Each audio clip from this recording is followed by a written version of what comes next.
Okay, good evening, everyone. Okay, let me see who are here.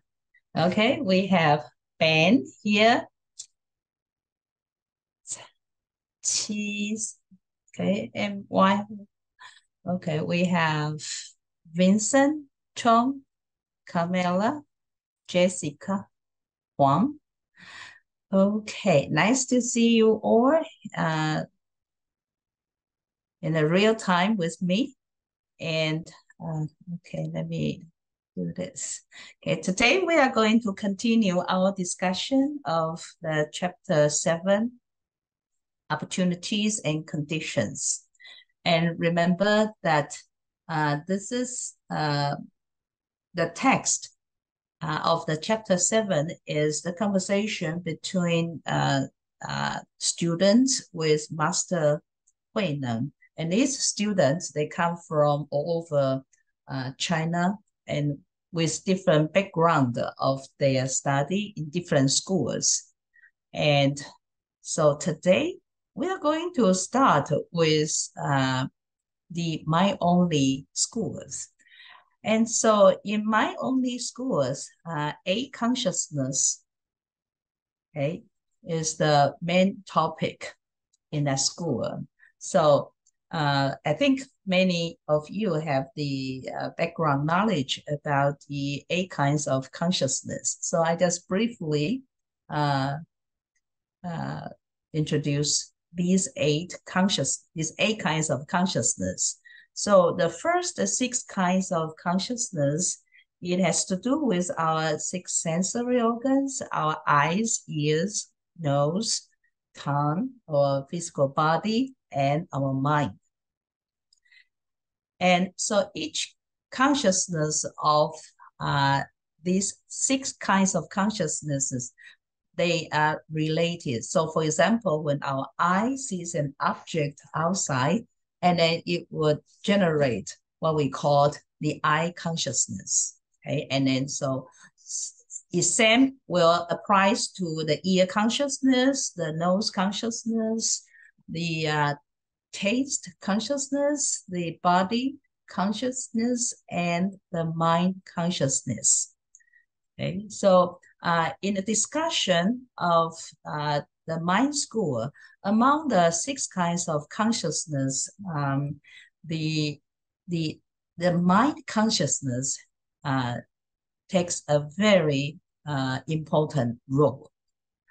And so following that is the sixth consciousness, which also in Sanskrit, we call it manas, or in Chinese, 莫那识.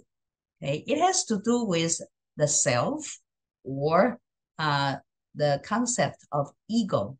Okay, so we may have some selfish thoughts. That's why we say that it has to do with ourself. And it takes in all the activities of the six sensory consciousnesses, and not only taking in, but also further sends them to the eighth consciousness. So it functions like a transmitting consciousness, like a bridge. Okay, and then so it's very important what the sixth consciousness transmit to the eighth consciousness. And the eighth consciousness is also in Sanskrit called alaya. Okay, and because it functions like a warehouse of karmic seeds. So it also called a storehouse consciousness. Okay, so that is briefly introduction of the eight kinds of consciousness. Okay, and the eighth, number 8, the eighth consciousness or alaya consciousness. Okay, in our life, we have this life, we have our future life. After we complete our current life, we are going to our next life in future. So when we go to our next life, the first, okay, the first thing that goes to our next life is the eighth consciousness, or what we call the alaya consciousness. And in this life, when we die, okay, all our consciousness, all the 8 kinds of consciousness, they disappear one by one. And the alaya consciousness is the last to leave. Okay, so put it another way, in this life, my eyes, right, when the day that I die, lying on my deathbed, my eye consciousness gone, then I cannot see. My taste, okay, my tongue consciousness gone. So when I eat, I cannot tell the difference of the taste of peanut, for example, and the taste of bean curd. Okay, so or I cannot differentiate the salty taste of tofu and the spicy taste of tofu. Okay, so when all my consciousness are leaving this physical body, the alaya consciousness is the last to leave my physical body. But when I go to my next life, okay, before my eye consciousness, my ear consciousness, my mind consciousness, okay, it is the alaya consciousness the first to go. Okay, so knowing that, then by the end of our life, in this lifetime, we know what to take care of. Okay?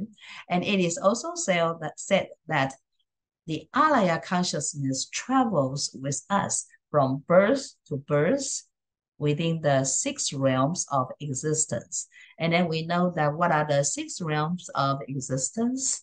It is the Deva realm, it's the human realm, it's the Asura realm, which are regarded as 3 wholesome realms, or 3 good realms. And then down below, the realm of hungry ghosts, the realm of animals, the realms of beings in hell. These are regarded as the 3 unwholesome realms, which we don't want to go there. And among the 6 realms, we want to be born in the human realms.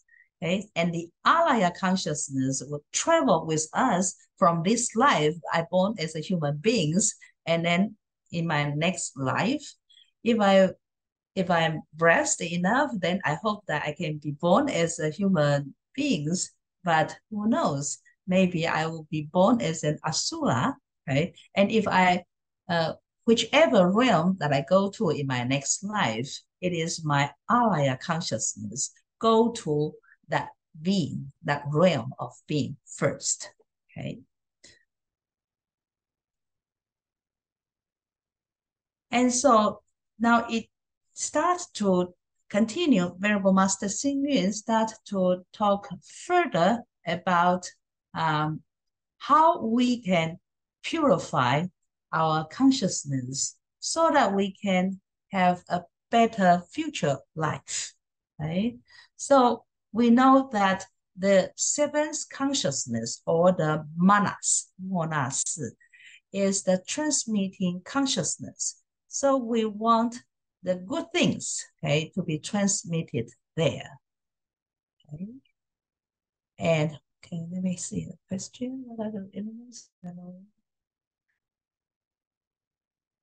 Okay, so here is the question.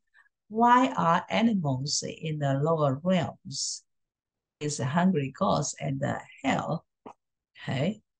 I think many people nowadays, they have their pet animals, okay? And no matter how beautiful the animals that you have at home, according to the Buddhist philosophy, it is only the human realms that has the better conditions to cultivate. And the beings born in the lower realms, because of their karmas, as being born in that three unwholesome realms, that their ability to understand the truth, the teaching of the Buddha is lower, okay, it's inferior to that of the human beings. And that's why we want to be born as a human beings so that we can be a good vessel, 法器, okay, good vessel of Dharma to understand, to digest the Buddha's teaching so that we can get enlightened. So even now at home, you have your pet dog, for example, and then you love your dog, your pet dog very much. You try, when you learn, study Buddhism and practice Buddhism, you would like your pet dog to stay with you to practice Buddhism, but their understanding of the Dharma, their way of practice will be inferior to that of human beings. Of course, there are some exceptions, examples that you can see from TikTok, from YouTube, but generally speaking, born as a human beings is the most blessed one to continue our spiritual journey. Okay, I will put it aside and let me continue to talk about that. We say that the seventh consciousness is the transmitting consciousness, okay? And it transmits from what it has taken in from the six kinds of consciousness to, and send that to the storehouse consciousness, which is the eighth consciousness. So we want to learn how to let our transmitting consciousness to transmit all the good karma, okay, to the eighth consciousness. So therefore, we want to purify our manas consciousness. We want to purify it to the extent that only good karma seeds can be planted in the alaya consciousness. Okay, and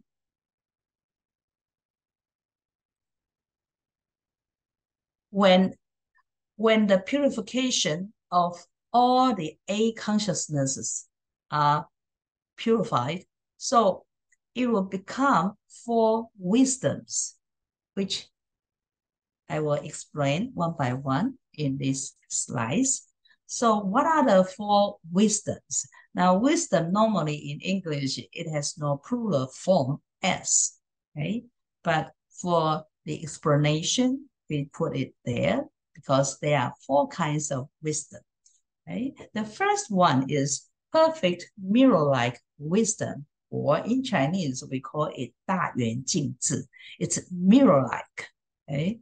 And it is the purified alaya consciousness, and it represents our intrinsic nature's pure essence, okay? And if you don't understand, it's okay. You just say that it is a purified alaya consciousness, okay?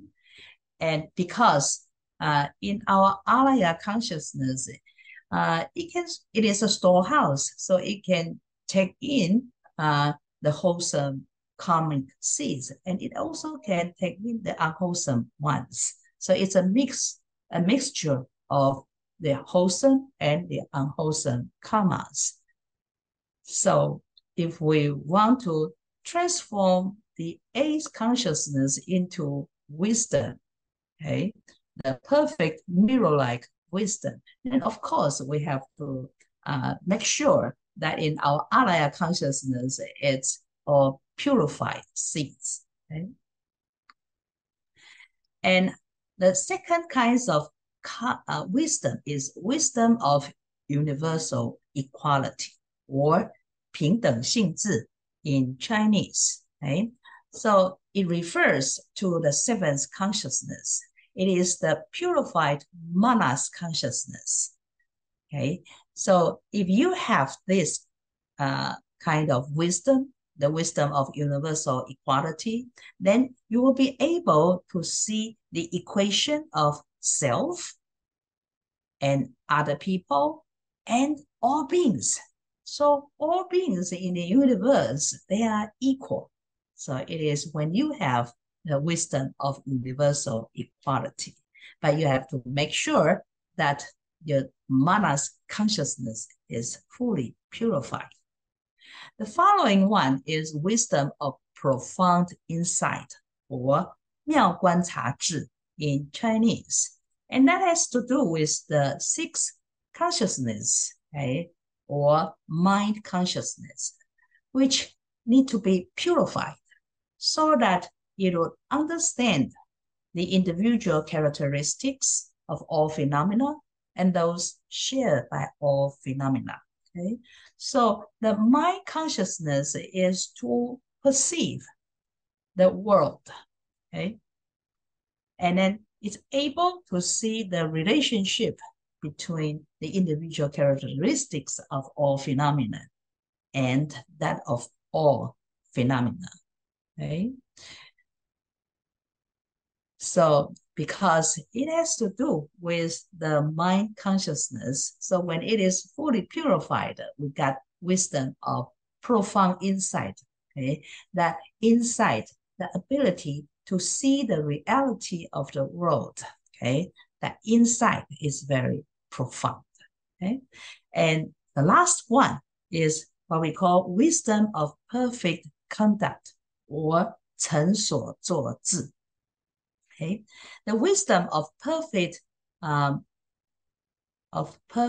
conduct is the purified sensory consciousness. So the first five the eye consciousness, the ear consciousness, the nose consciousness, the tongue consciousness, and the body consciousness. Okay, all these five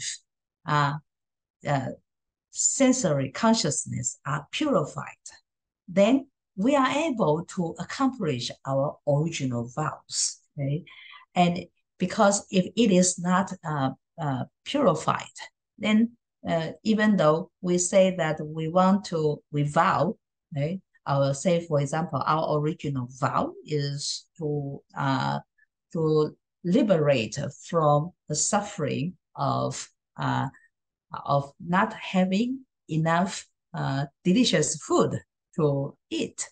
Okay, and so when we eat, it has to do with our tongue consciousness. Okay, and we purified our tongue consciousness, then we'll not attach to the different flavor of the food. Whatever food we take in, it is delicious. Okay? It is wonderful food. It is said that the Buddha has that kind of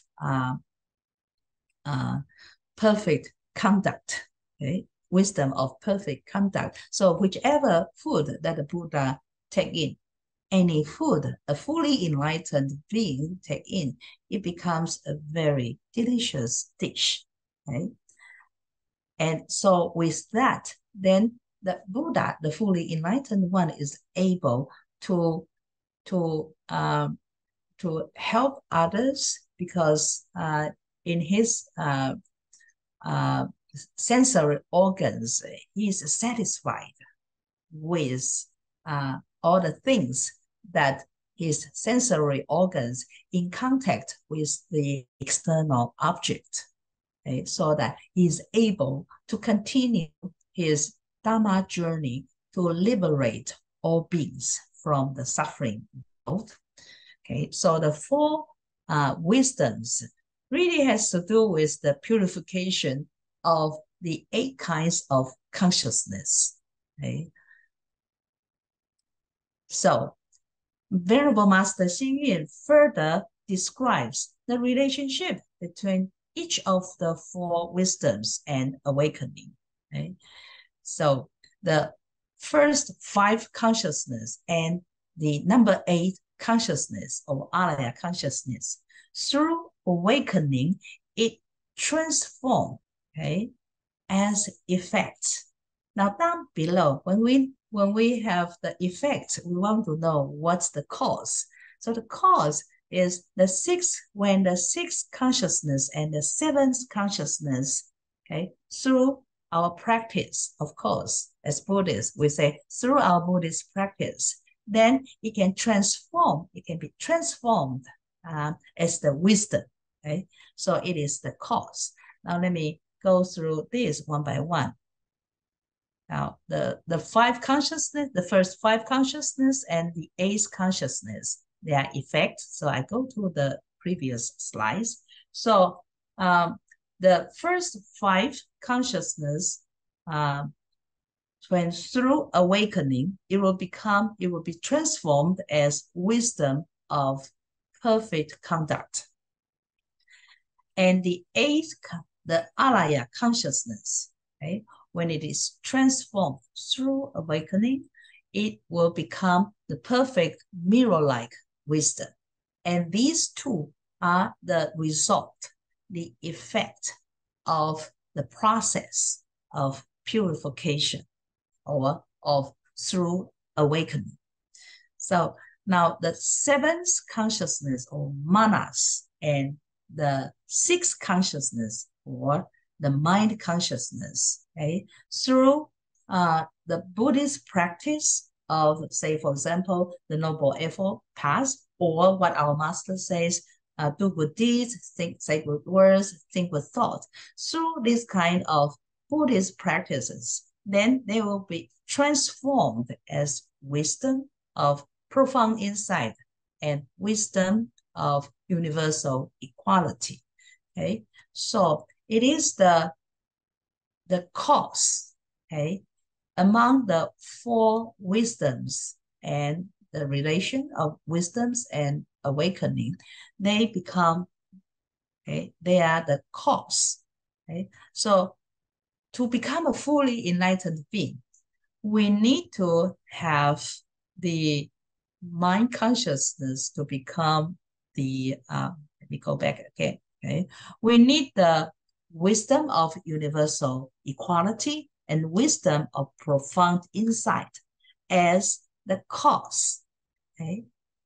To get wisdom of perfect conduct and perfect mirror-like wisdom, okay? Did you get it? So the four wisdoms, they are further divided into two categories: the cause, okay, the cause and the effect. And number 6 and number 7, they are the cause. Number 5 and number 8, they are the result. Okay. So we talk about the changes from consciousness to wisdom, to the four kinds of wisdom, right? So though we are saying there are changes, there are transformation of consciousness into wisdom, or in Chinese, 转世成智, okay? Though we talk about the changes, but actually these changes are changes in name only, okay? Why is that? Because our true nature remains the same, okay? No matter how you say that as an ordinary person, we, our alaya consciousness, for example, are full of wholesome and unwholesome karmic seeds, okay?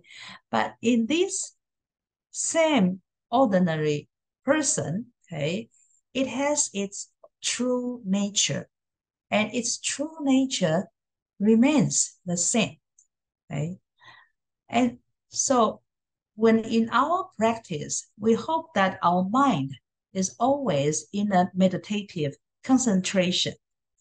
And so our master says that humanistic Buddhism, we emphasize when we talk about meditation, we talk about living Chan, okay, in daily life, okay, 生活禅, okay?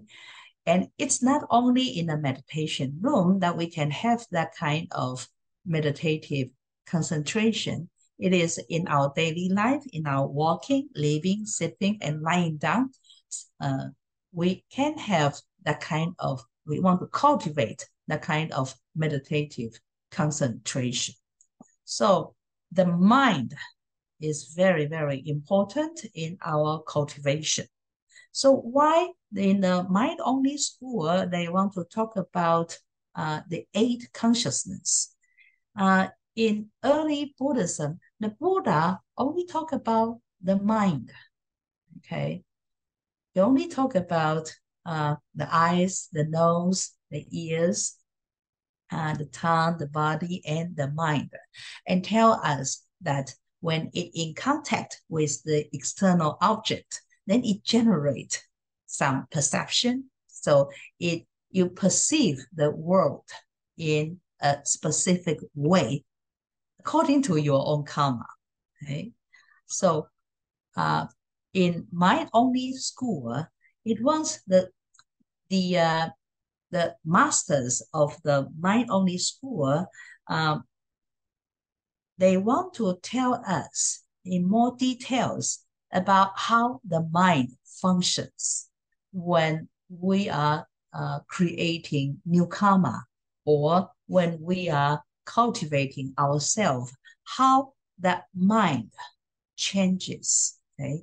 How that mind got purified through our cultivation. So all the functions of our mind, mental activities, the mind-only school further analyze it and then give us a systematic framework of how it functions. Okay, so some people think that the mind-only school is very difficult to understand, but if you know that its purpose is to allow us to better understand the function of the mind, then you just spend your time and try to understand it. But if you don't understand it, don't feel frustrated because it takes time. Okay, so the conscious only school, their discussion about the mind, it leads to some practitioners when in modern world, we think that, okay, then the consciousness only school deals with the mind. How about comparing that with the Western psychology? Okay, so you have Sigmund Freud, Western psychology, and Jung's psychology. And modern days, it further divided into different branches of psychology. But they want to compare the Buddhist psychology and the Western psychology. So still, it is still a very popular topic issue for the research students who continue their study. So we Buddhists, of course, if you have the psychology background, it may be easier for you to dig deep into the mind-only school or the consciousness-only school, 唯识学. Okay, so it is regarded as a Buddhist psychology. Okay, so if people ask you, so how would you describe Buddhism? And then you may say that, oh, Buddhism, that it deals with the mind. It talks a lot about how we Buddhist students should cultivate, should change the way we think, the way we perceive things, so that we can purify our mind. Okay? And then in that case, you can tell people, oh, I think Buddhism is a kind of psychology. We call it Buddhist psychology. Okay, so in the text, in the Buddhist text, there are 2 quotes that Venerable Master Xing Yun put in this chapter. The first one is the three realms are only the mind. All phenomena are just consciousness. So the three realms, that means the world, right? The world are nothing but the mind, okay? Even not talk about this physical body of all beings, okay? And all phenomena are just consciousness, okay? So why all phenomena are just consciousness? Because it's the projection of the mind. So this is how we see the phenomena in the world, okay? So you emphasize on the function of the mind. And down below, another quote. If someone wishes to understand the Buddhas of the three-time period, they should see the true nature of the Dharma realms, that all is made only from the mind. So we are very familiar with these kind of quotes in Buddhist text that tells us Buddhism emphasizes a lot about the function of the mind. So therefore, all the teachings, it leads to the purification of our mind. Okay. And following, okay, that the master, our Venerable Master Xing Yun, continue to further elaborate his own idea about Pure Land. So we know that humanistic Buddhism, we say that let's build the Pure Land on earth in this lifetime, just right here and now. So this is how Venerable Master Xing Yun, his logistic influence, okay, of this kind of Pure Land thought. He says that if we abide in virtue, loving kindness, compassion, wisdom, the middle way, and live in a state of the Buddhas and Bodhisattvas, then that very present moment is the Pure Land. Okay? And that kind of Pure Land, of course, is created from the mind consciousness. Okay? So therefore, this is from our discussion of the 8 kinds of consciousness, then we come to the conclusion that to build a Pure Land on earth, so we have to start from our mind consciousness. Excuse me.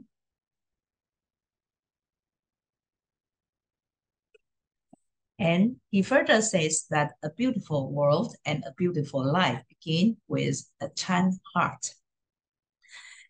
And so why he says that? It's because that it is the mind that creates the world, and it is the consciousness that perceives all the phenomena in the world.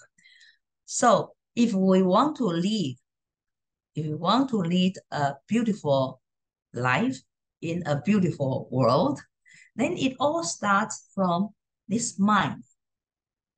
And this mind, if you take in the Chan heart, it will help you to cultivate your mind, to change to transform your mind consciousness and see the world differently from different perspective. And from what perspective? From a Chan heart perspective. It is said that the world actually is the same, but with a Chan heart, you can see the world differently. So in Chinese, we say that 这世界本来是一样的，可是你有禅心, then everything looks different. So Chan heart is very important to cultivate if we want to lead a beautiful life, if we want to build a pure land on this human world. Okay, so we finished the discussion of the mind on or the consciousness only philosophy. Now next, Venerable Master Xing Yun talks about the knowledge and vision of four kinds of beings. Okay? And the knowledge and vision, it is a direct translation from the Chinese term 知见, the knowledge and vision. Okay, so you start from the knowledge and vision of an ordinary person. Okay, and how did you get that kind of knowledge and vision? You cultivate the right view, be able to see things in the world based on the teaching of impermanence, for example, based on the teaching of the vulnerable truths. And that is how you see the world. It's very important that you have that kind of knowledge and vision and wisdom. The next is the knowledge and wisdom of the two vehicles. And we know that the two vehicles are the vehicles of Shravakas, the vehicles of Pachika Buddhas. Okay, Sheng Wen Cheng and Yuan Jue Cheng. In Chinese, we call them 二乘人 or the two vehicles. Okay, and the knowledge and vision of these two vehicles is two kinds of practitioners. They are to understand all the world through the law of dependent origination, or Paticcasamuppada in Pali, in Sanskrit. Okay? And the third one is the knowledge and vision of bodhisattvas. Okay? So the bodhisattvas is able to see the world as emptiness. Okay? That because of emptiness, everything exists. Okay?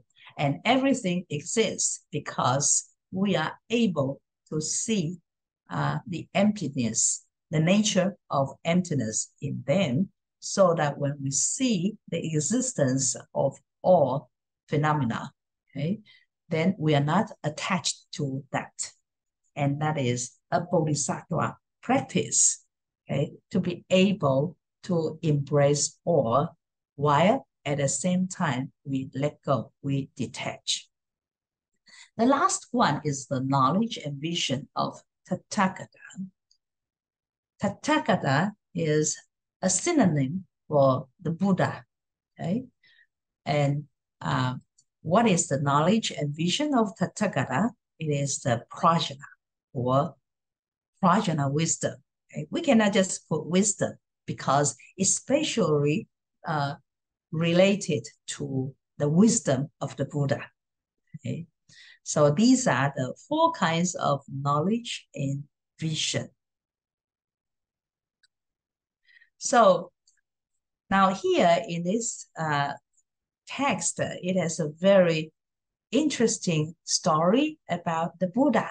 The Buddha, after his enlightenment, he thought to himself that the way that I have awakened to is the opposite of what sentient beings know and recognize. For example, we think that this life is so real that it will continue to exist forever and ever, but actually it is not.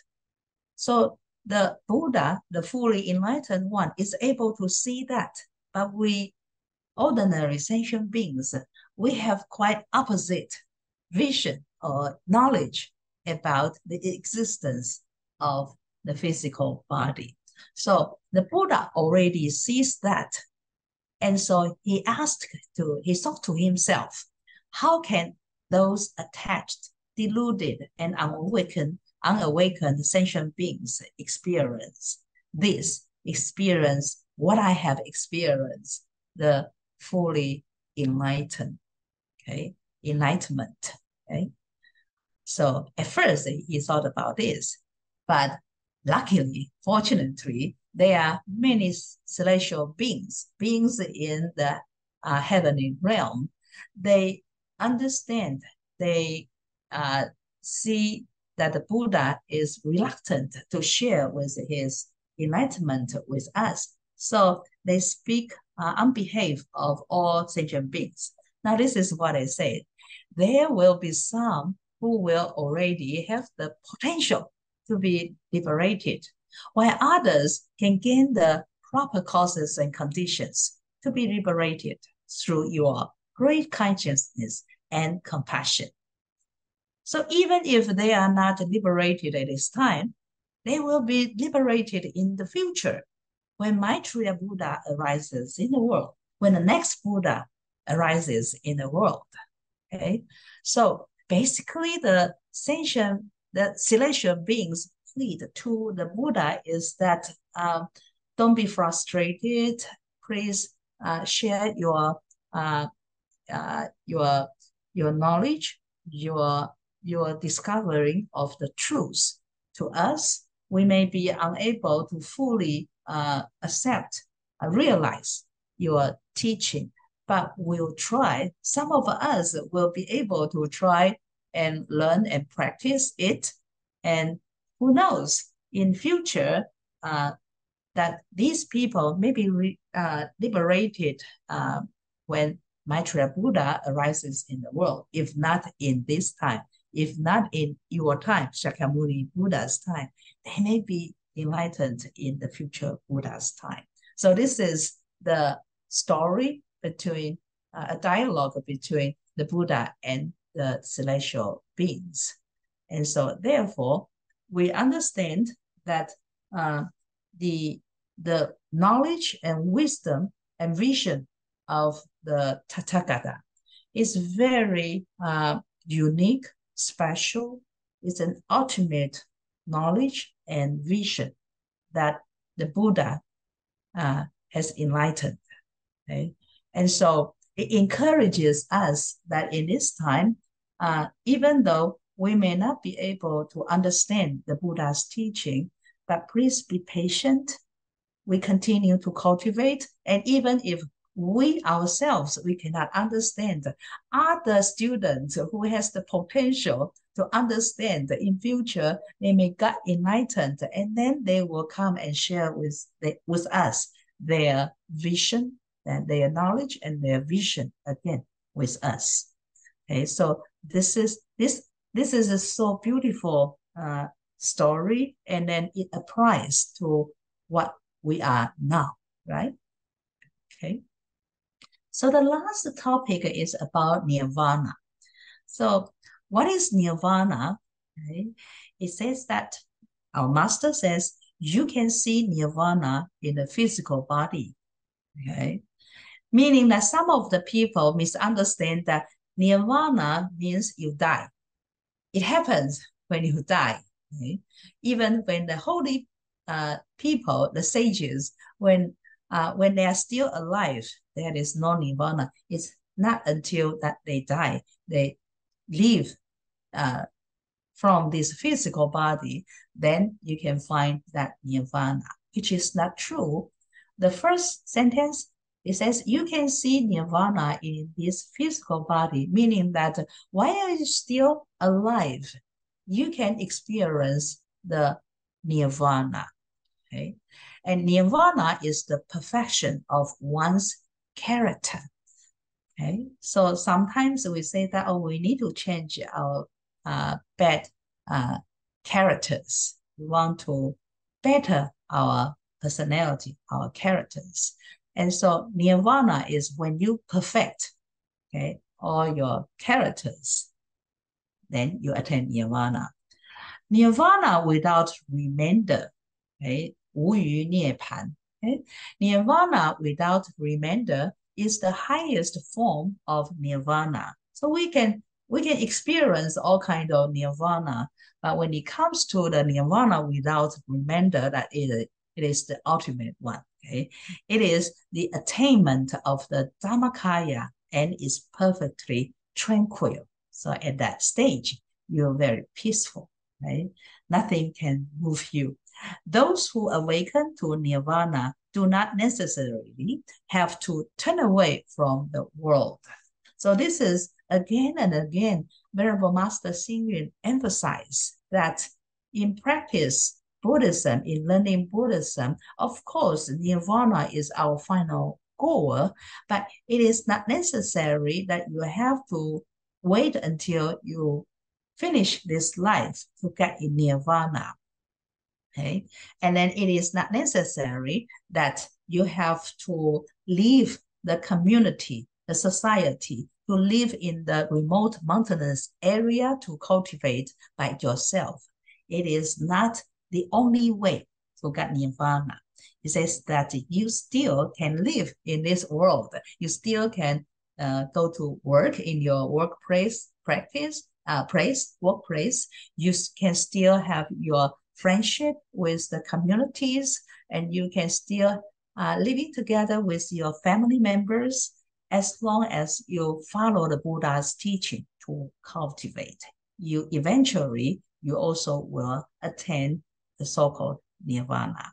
So those who have awakened to nirvana do not abide within birth and death due to their wisdom, yet they do not abide in nirvana due to their loving kindness and compassion. And this tells us the importance of loving kindness and compassion. Okay? So you may get your enlightenment, okay, awaken to nirvana, so that you don't have to go to the cycle of birth and death, okay? And you may have that kind of nirvana due to your wisdom. Okay? This is the first part of the quote, okay? That because of the wisdom you have attained, then you don't have to go to the cycle of birth and death, life after life.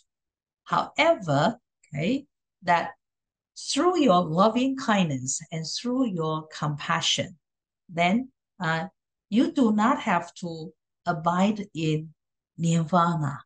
Okay, that nirvana is not for you to abide in.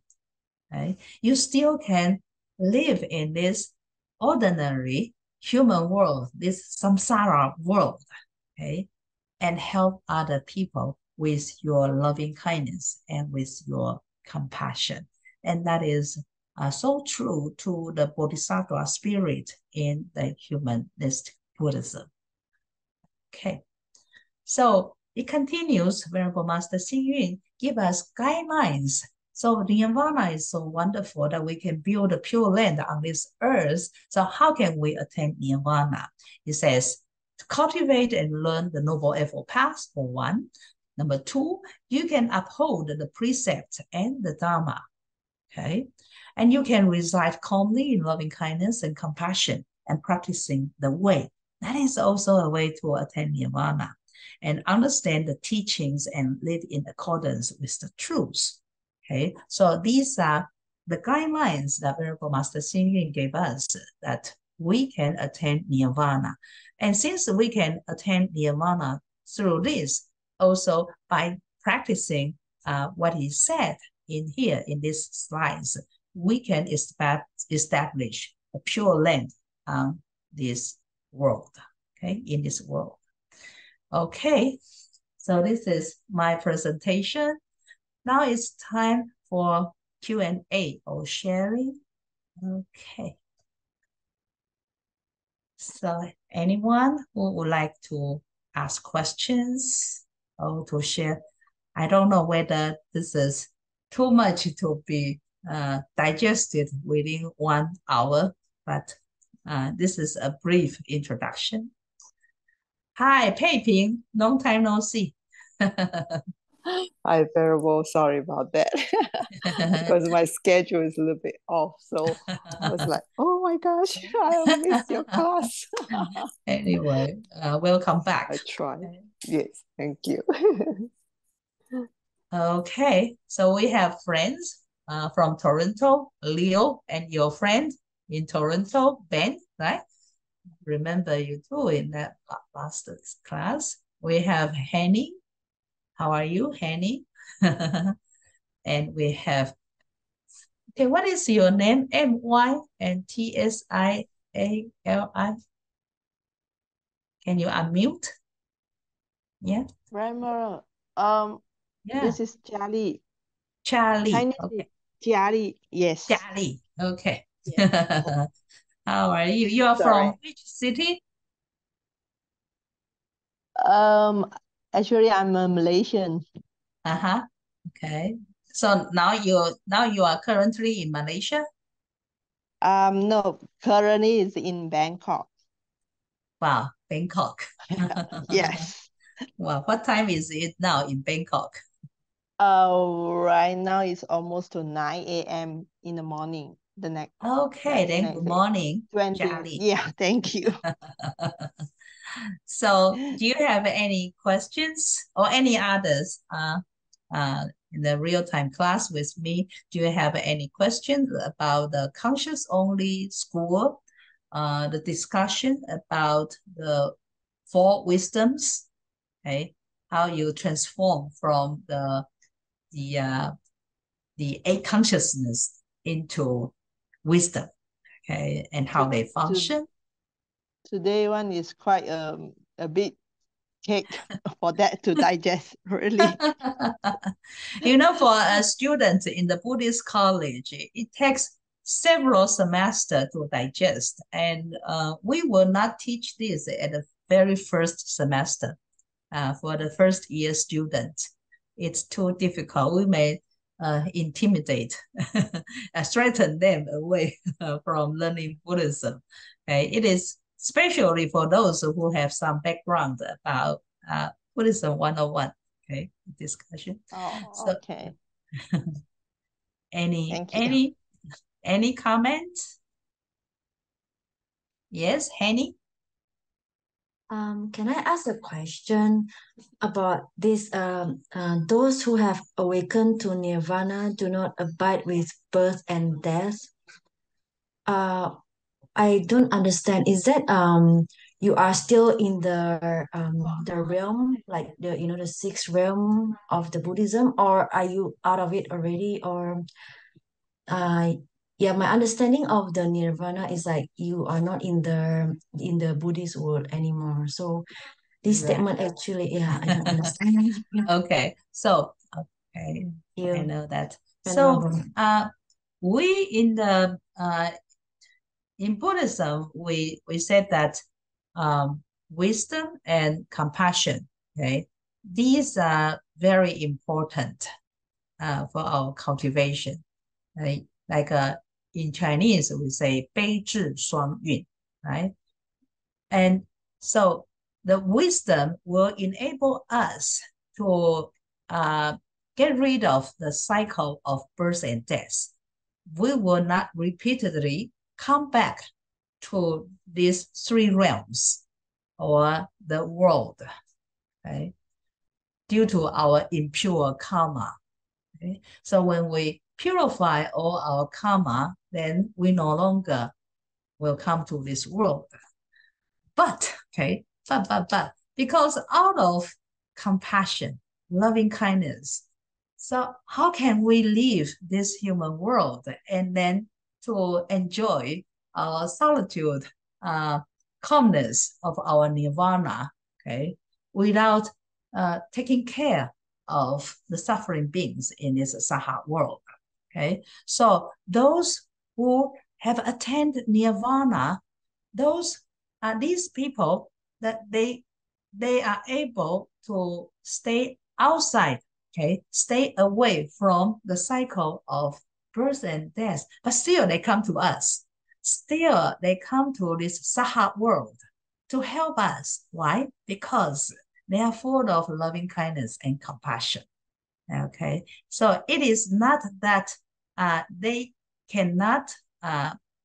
Okay, it is not that they cannot abide in nirvana. It is out of their own will that they want to come back. Okay, so therefore, we say 道驾慈航, right? The Guanyin Bodhisattva. Because out of their compassion, Guanyin Bodhisattva already, she has been a Buddha long time ago, kalpas ago, 正法明如来. But still, out of his great compassion, he still come to our world. Okay, that means they do not abide in their nirvana. They choose to come back to the Saha world. Okay, so sometimes I feel that we practitioners, we try so hard in this life, in this Saha world that we cultivate. And finally, we achieve our goal. We get rid of the cycle of birth and death. So we are so happy. But the compassion in us, okay, that drive us to come back, to make vows, to come back to this Saha world. And it seems that we continue to live in this Saha world. But when we got enlightened and then come back to this Saha world, we experience the same kind of aging, sickness, death, separating from the one we love, encountering the one we dislike, all the baku, okay? But at that time, we no longer experience the suffering, okay, the burden. So the first suffering of the first truth of the Four Noble Truths is the truth of dukkha, the truth of suffering. And we cannot say that life is suffering, okay? We will define the first truth, the truth of dukkha, as there is suffering, okay? And what is the difference between life is suffering and there is suffering? Life is suffering is that this life, okay, no matter you are a bodhisattva, a Buddha that come back again to liberate all beings, or you are just an ordinary being, okay, that for an ordinary being, life is suffering. But for Guanyin Bodhisattva, he will say that there is a suffering. There is suffering in Peiping. There is suffering in Henny. Okay, but the Bodhisattva, the Guanyin Bodhisattva, for him there is, okay. For him, his life is not suffering. Okay, that is the difference. Okay, now you see the difference. Okay, out of compassion, I'm sure all of you, after you get enlightenment, you will come back to the Saha world. So next time when we meet again, who knows, maybe Leo is an enlightened being, right? But we cannot see that. We as ordinary people, we experience suffering. For us, life is suffering. For Leo, there is suffering in me, in Peiping, in Ben, but not in Leo. Okay. And Thank you, Venerable. Very good question. Okay, I use up my time. So the homework for you, it's a review of the work of the chapter 7, the later part, the second part of chapter 7. So what is the first one? What are the relationship between the four wisdoms and awakening? You can refer to this chapter, and it is important if in future you want to discuss with people about 转世成智, how to transform your 8 consciousnesses into wisdom. Okay, and number 2, why did the Buddha change his mind, resolving to remain in this world and teach the Dharma? Okay, so the story I just share with you,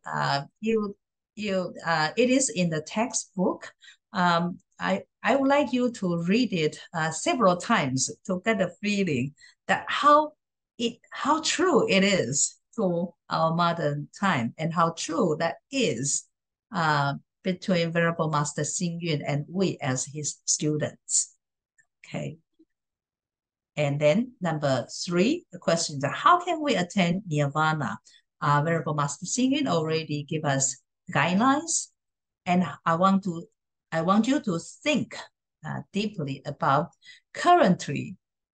So in your current situation, currently, which path will you apply to your spiritual journey? Okay, and maybe all the guidance that Master Xing Yun gave us, maybe you cannot try them all at once. So you want to just try 1 or 2, and that's fine. For me, the best way for me is do good deeds, say good words, and think good thoughts. Okay, and that sort of concludes all the guidelines that he gave us. But you can have your own ideas. Okay. Okay, so that is what we have for today. Next class, I think it is not. What is the date for our next class? November 7th. November 7th. 7th. Okay. Yeah. And then I hope to see you. And before you come to the class, please preview the chapter 8, the first part of chapter 8. Okay. Until then. Before bye. Venerable Gigi, Yes. is it the daylight saving is on November 5th? Right. The first Sunday in November. So please pay attention to the time differences. Okay. So I will set an hour backward. Is it right? If you have an iPhone, you don't have to do anything. You just follow your iPhone clock. Okay. All right. Okay. Okay. I think when it comes to Tuesday, already you got used to the time, the time difference. Okay. All right. So Okay. I will Thank see you then. Okay. Good night. Bye. Good night. Thank you. Very Bye. beautiful. Yeah, Good everyone. thank you Bye-bye. very much. Yeah. Bye-bye.